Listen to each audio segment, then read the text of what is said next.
In a quiet forest where silver leaves rustle and fireflies blinked like tiny lanterns, a young fox with soft, rust-colored fur looked up at the sky. Each night this fox would lie on a bed of moss, eyes wide with wonder tracing constellations and dreaming of touching the stars. But this night was different. One star didn't just twinkle, it moved, it grew brighter, streaked across the sky, and suddenly fell behind the distant hills. The fox's heart raced. A star fell into our forest. Without hesitation, the fox dashed through the ferns.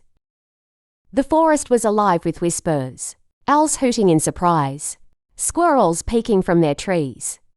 The fox leapt over tangled roots and followed the glow that pulsed ahead like a beacon. Eventually, the forest gave way to a misty meadow, and there, nestled in a patch of clover, was a glowing shape, a tiny star no bigger than a berry, trembling gently. The star blinked slowly. I didn't mean to fall. I got too close to Earth's pole.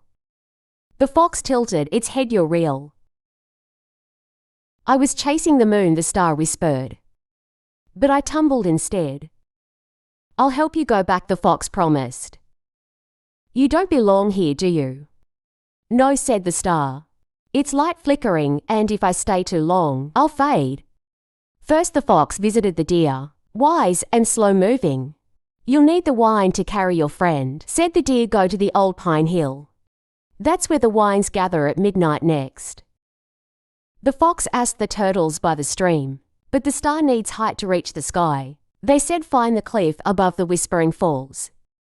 The fox's ears perked up, wind height. Midnight. They had a path now as the fox and star journeyed. Clouds began to gather, the night grew colder. Rain threatened, the star was dimming faster. Hold on, said the fox, tucking the star inside a pouch of soft leaves. We're close. Thunder rumbled. A flash of lightning lit up the cliff path ahead. But the fox didn't stop. Finally, soaked and shivering, the fox reached the top. The whispering falls roared below. The cliff stood high above the forest, and the clouds began to part. A single moonbeam broke through. It's time, whispered the fox. The wind howled strong and rising. The fox placed the star in the center of the cliff, and as the moonlight touched it, the star began to rise. You didn't have to help me, the star said softly as it rose. I wanted to, replied the fox. That's what friends do. The star hovered for a moment, then with a final sparkle whoosh, it zipped back into the sky, joining its constellation once more. The clouds cleared. The stars twinkled brighter than ever. One in particular shimmered just a little more, right above the forest. And so the little fox watched the star return home, its light shining brighter than ever. He didn't need a reward, a prize, or even a thank you, because he had done something kind, and that was more than enough. And if you ever look up at the night sky and see one star sparkling extra bright, maybe, just maybe, it's the one he helped.